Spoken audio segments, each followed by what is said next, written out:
We'll start with a very quick review of gradient descent. In the regression course, Emily went into quite a lot of detail explaining the gradient descent algorithm, where it comes from, in the details. So I really recommend you go back to that if you want to kind of remind yourself of where it all comes from. I'm just going to do a very quick review here so that we remember the fundamentals. You can think about the gradient ascent algorithm as a kind of hill climbing algorithm. So if you look at the picture on the left here, if you only had one parameter w, you can imagine starting at some point, let's say wt, in the tth iteration, and then moving a little bit uphill to the next parameter wt plus 1. And the amount you move from one to the other has to do with this term over here, which is the derivative of our likelihood function with respect to the parameter w. And it's computed at the current parameter wt. Now, remember, we have this little extra coefficient parameter eta, which we call the step size. A little later in the module, we're going to discuss how that step size actually gets picked and what effect it has. But imagine it's given, so you're going to move by eta times the step size, and so you move here, then you move a little bit, and you keep moving uphill, and eventually you get to the top of the hill, to the optimum, which maybe we're going to call W star for right now. And this is our goal, to get to that very top of the hill.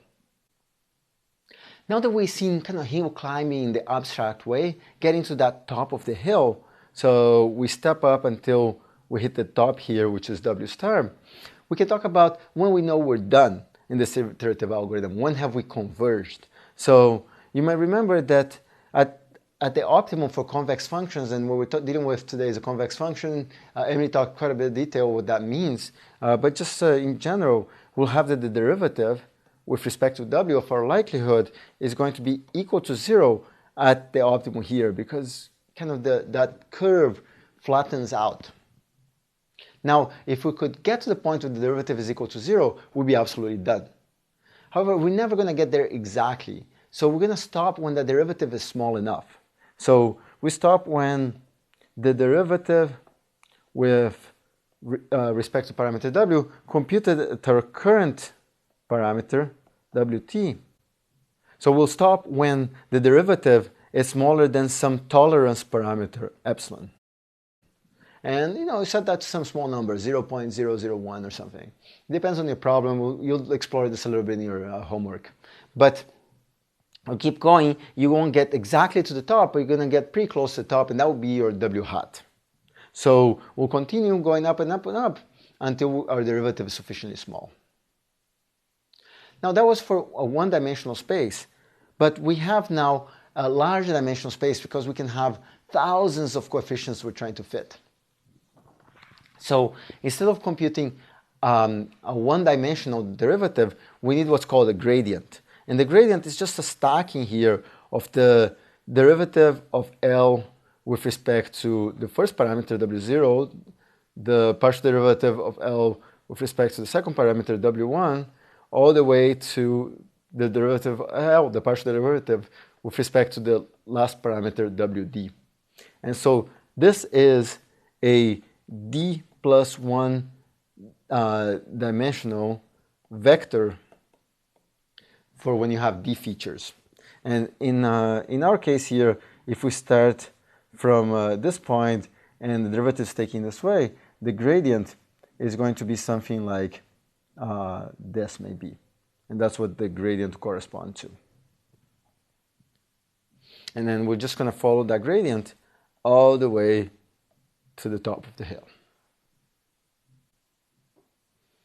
In a little bit more detail, more pictorially, we're going to start from some point, and there are many heuristics for where to start, but let's say that we start over here, and we're just going to follow the gradient. And so on the right side, I'm showing what are called the contour plots. And so it corresponds to the level sets or the contours of this line. So if I start on the left side over here, it's kind of like starting over here. I take a gradient step, and I can keep following it until I get to the optimum here, which is going to be our W star, and that corresponds to climb this hill until I get to the top of the hill, which is going to be our W star.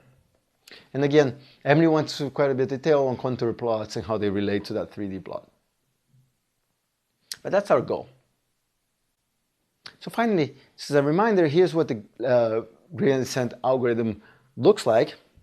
You start from some point, W0, and so you might say the W is equal to 0, or random parameters, or something else. And you just keep following the gradient until the magnitude of the gradient is sufficiently small. So that's our algorithm that's going to take us to the optimum. And it's exemplified over here, and the eta here is our famous step size. Great. So now we're done with our review of gradient ascent.